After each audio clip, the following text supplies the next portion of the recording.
రోడ్డుపై ట్రాఫిక్ ఎక్కువగా ఉన్నప్పుడు పక్కనే ఉన్న బైపాస్ రోడ్ నుంచి వెళ్లడం మనకు అలవాటే. అలాగే మనకు ప్రాణాధారమైన గుండె విషయంలోనూ మనకు ఒక్కోసారి బైపాస్ అవసరం అవుతూ ఉంటుంది. గుండెకు రక్తాన్ని మోసుకెళ్లే ప్రధానమైన రక్తనాళాల్లో ఏవైనా అవరోధాలు అడ్డుగా ఉన్నప్పుడు వేరే రక్తనాళాలను ఉపయోగించి రక్త సరఫరాను పునరుద్ధరించాల్సి ఉంటుంది. గుండెకు రక్త సరఫరాను పునరుద్ధరించే బైపాస్ సర్జరీ గురించిన పూర్తి వివరాల్ని డాక్టర్ని అడిగి ఇప్పుడు తెలుసుకుందాం.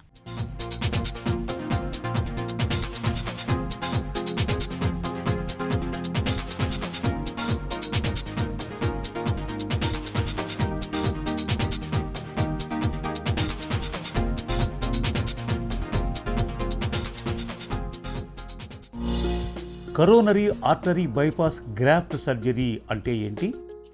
కొరోనరీ ఆర్టరీ బైపాస్ గ్రాఫ్టింగ్, ఇది మామూలుగా అందరూ ఏమంటుంటారంటే CABG అని అంటుంటారు. ఆర్టరీస్ అంటే మంచి రక్తనాళాలు. ఏ గుండెకైతే ఉన్న 3 రక్తనాళాలు ఉన్నాయో ఆ రక్తనాళాలలో ఒకవేళ అడ్డు వచ్చిందనుకోండి, ఆ అడ్డు 70% కంటే ఎక్కువ ఉన్నప్పుడు the best option is open heart surgery. ఆ ఓపెన్ హార్ట్ సర్జరీలో కొరోనరీ ఆర్టరీ బైపాస్ గ్రాఫ్టింగ్ అనేది ఒక type of open heart surgery. సిటీలో కానీ టౌన్లో కానీ ట్రాఫిక్ బ్లాక్ అయినప్పుడు, ఎక్కువ ఉన్న రద్దీ ఉన్నప్పుడు క్రాస్ రోడ్స్లో ఏం చేస్తారు, government will plan a flyover. అలాగనే కొరోనరీ ఆర్టరీస్లో బ్లాక్ ఉన్నప్పుడు we will plan a different route for the arteries to flow into the heart muscle.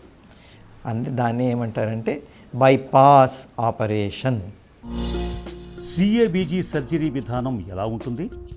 Sternum అనే ఈ ముందర బోన్ కట్ చేసి ఓపెన్ చేసి ఆ తర్వాత మళ్ళీ దాన్ని క్లోజ్ చేసేస్తాం.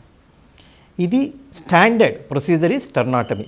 బట్ కాలం మారుతుండగా ఆ స్టర్నమ్ కూడా కట్ చేయటం ఎందుకు, స్టర్నమ్ కట్ చేయకుండా మనం చేయగలుగుతామనే ఉద్దేశంతో బైపాస్ ఆపరేషన్కి ఎడం వైపు ఇలా కట్ చేసి బోన్స్ని కట్ చేయకుండా ఆ స్పేస్ని కట్ చేసి దూరం చేసి we are doing bypass surgery. That is called minimal invasive cardiac surgery.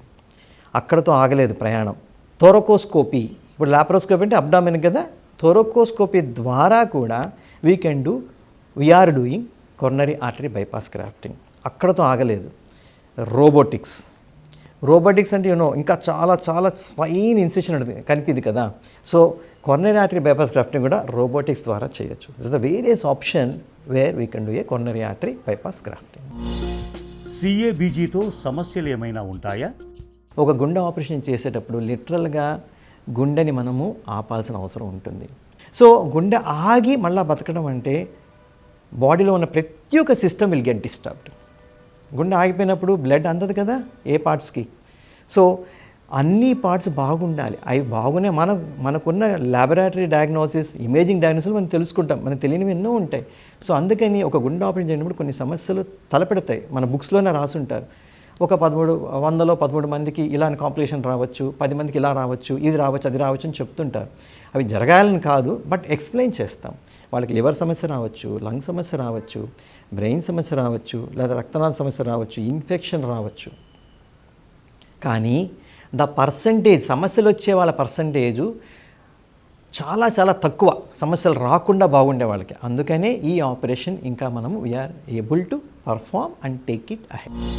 CABG surgery తర్వాత త్వరగా కోలుకోవటానికి ఏం చేయాలి?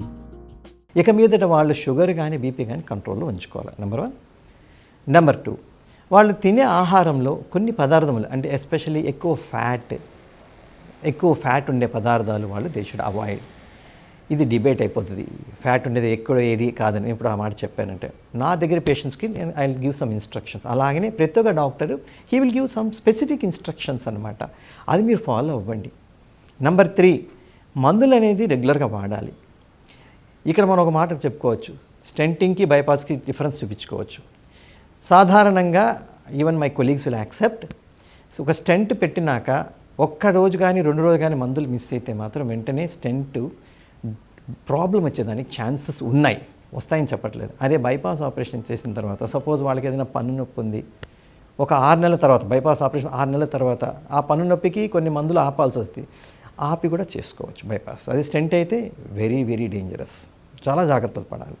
బైపాస్ ఆపరేషన్ చేస్తే వాళ్ళు ఒకవేళ అపెండిసెక్టమీ ఆపరేషన్ అవసరమైంది వాళ్ళకి, వెంటనే ఆపరేషన్ తర్వాత they can stop the medication for few days, nothing will happen. That is the biggest advantage of bypass surgery. కాకపోతే మీరు మందులు వాడాలి ఆపాలి అనే విషయం మాత్రము ఒక డాక్టర్ యొక్క పర్యవేక్షణలో చేయాలి. సాధారణంగా బైపాస్ ఆపరేషన్ తర్వాత మాకు రెగ్యులర్గా వచ్చేవాళ్ళు ఎవరంటే క్యాట్రాక్ట్ ఆపరేషన్ కోసం వస్తారు. వాళ్ళకి ఒక 3 రోజులు ఆపుతాం మేము మందులు, ఏమీ కాదు వాళ్ళకి. బైపాస్ ఆపరేషన్ అయితే మాత్రం, స్టెంట్ అయితే మాత్రం I think my cardiology colleagues will be having some difficulty at that point అనమాట. సో సమస్యలు అనేవి ఉన్నా కూడా సమస్య లేకుండా ఉండి తన జీవితాన్ని బాగుగా జరుపుకోవడానికి ఉండడానికి కోసం మనం చేస్తున్న మంచి ప్రయత్నం కాబట్టి ఆ సమస్యలు మీరు తెలుసుకోండి డాక్టర్ దగ్గర.